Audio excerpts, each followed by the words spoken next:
तो सभी साथियों को और जो हमारे पदाधिकारी हैं सबका स्वागत करते हुए हमारे युवा साथी भी। अच्छा, आप बाद में हैं शायद, अपना परिचय दे दीजिए प्लीज। अच्छा, आपके बेटे हैं? हाँ, यस। अच्छा अच्छा, जी जी जी, बहुत बढ़िया। और कौन आए बाद में? यस, विशाल, आप भी परिचय दे दीजिएगा। सभी लोगों को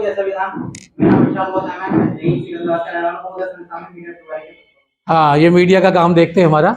और कौन आए बाद में? और तो सभी हो गए। हाँ, रिवांश, यस। और मैं संस्था में सचिव के पद पर, सचिव के पद पर। बिल्कुल।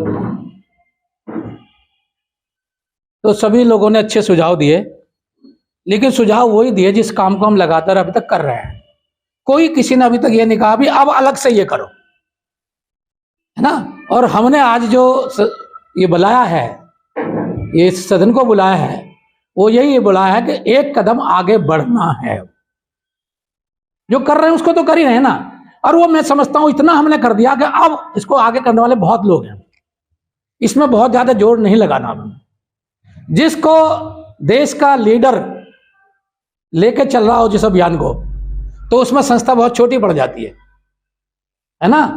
बड़े बड़े लीडर, चाहे वो बहुजनों के हों चाहे अन्य राष्ट्रीय दलों के हों, संविधान को लेकर चल रहे हैं, खूब काम कर रहे हैं। वो काम अब हमको थोड़ा सा उसमें पीछे रहना है। मेरा ये मानना, ये मेरा मानना है, ये मेरा सुझाव है। संस्था को अब आगे जाकर करना है।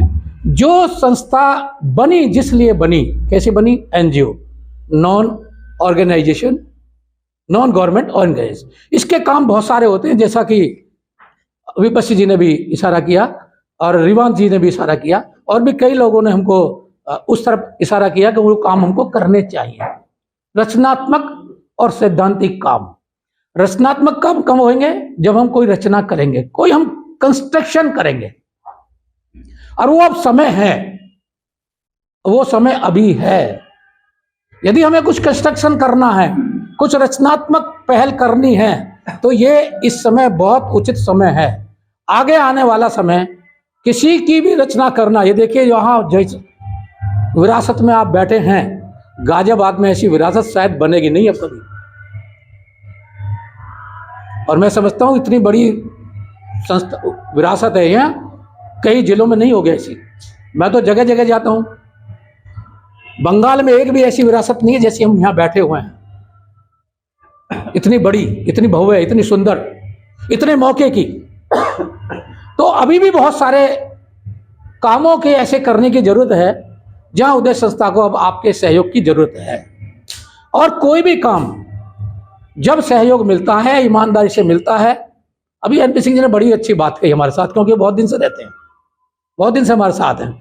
हमारा कोई भी पदाधिकारी इस फिराक में नहीं रहता, इस उद्देश्य में नहीं रहता कि मेरे गले में कोई माला पहना जाए, मेरे को कहीं मंच पर बैठा जाए, मेरे को कहीं भाषण देने के लिए बुलाया जाए। हम इन सब चीजों से दूर रहते हैं। और शुरू में इसलिए मैंने बताया, अभी बहुत सारे लोग हमारी शिकायत करते हैं कि जी आप तो हमारे कार्यक्रम में आते ही नहीं हो।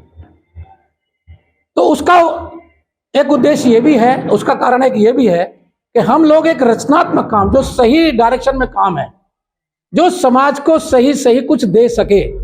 देखिए, अभी तक मैंने बताया सन 12 से 13 से हम काम कर रहे हैं। कोई भी आदमी यहाँ पर बैठा हुआ ये नहीं कह सकता कि हमने उनको चंदा दिया है कभी भी।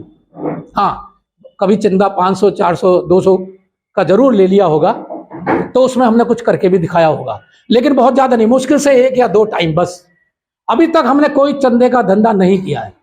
और चंदे के धंधे पर मेरे बहुत सारी वीडियो मेरे यूट्यूब पर पड़ी हुई हैं, इसलिए हम चंदे से थोड़ा दूर भी रहना चाहते हैं। और मैं कई बार चंदा देता भी नहीं हूं लोगों को। क्यों? उस चंदे का दुरुपयोग होता है। यदि उस चंदे का सदुपयोग होने लगे, तो जब अभी किसी ने शायद आरएसएस की बात कही थी कि 1925 में आरएसएस बनाया उन्होंने, और आरएसएस जब बना तो उन्होंने अपने छोटे छोटे स्कूल शुरू कर दिए। अब तो हम इतना बड़ा समाज हमारा बन गया है, इतने अच्छे पोजीशन पर है हम आर्थिक और सामाजिक स्तर पे भी, एक यूनिवर्सिटी एक 14 अप्रैल के दिन खड़ी कर सकते हैं हम लोग। आपको अंदाजा है कितना रुपया खर्च करते हो आप 14 अप्रैल पे? एक यूनिवर्सिटी, बता रहा हूं मैं, 1 लाख करोड़ की 1 लाख करोड़ बता रहा हूं मैं आपको, इतना चंदा इकट्ठा किया जाता है, कुछ समाज से और कुछ सरकार से। सरकारी जितने भी डिपार्टमेंट हैं, किसी को 5 लाख देती है वो उनका डिपार्टमेंट, किसी को 2.5 लाख देता है, किसी को इतना रुपया आता है, कहां जा रहा है वो? कहीं दिख रही है आपको अपनी यूनिवर्सिटी, आपके कॉलेज, आपके स्कूल? और फिर भी चंदे की भयंकर मार है, हर आदमी चंदा दे रहा है और जितनी संस्थाएं सब चंदा ले रही हैं। हम चंदे के धंधे से दूर रहते हैं और आगे भी दूर रहेंगे।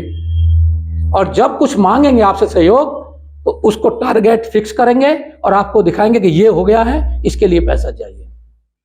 और मैं बता रहा हूं, जो आपको 14 अप्रैल का मैंने आपको उदाहरण दिया, हमारे इतने ऐसे ही बहुत सारे कार्यक्रम, 6 दिसंबर हो गया, बुद्ध पूर्णिमा हो गई, है ना, ज्योतिबा फूले का हो गया, रविदास जयंती का हो गया। यदि इन सारे कार्यक्रमों को देखें, इतना पैसा हम लोग खर्च कर रहे हैं, उसका यूज क्या हो रहा है? अवेयरनेस जरूर आ रही है, लेकिन ये अवेयरनेस कहां जाके रुकेगी?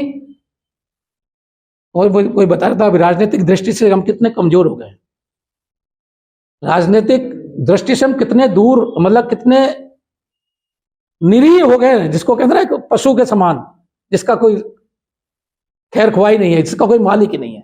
और इतना बड़ा समाज जिसकी वोट के बिना कोई राजा यहाँ का शासक बन ही नहीं सकता। और आज को आप कोई पूछता नहीं आपसे कि आप मुझे वोट दे दो। बीजेपी आपसे नहीं कहती, कांग्रेस आपसे नहीं पूछती, समाजवादी पार्टी आपसे नहीं पूछ रही। यहाँ 140 करोड़ की जनसंख्या में आप 15% तो सीधे सीधे हो, और यूपी में तो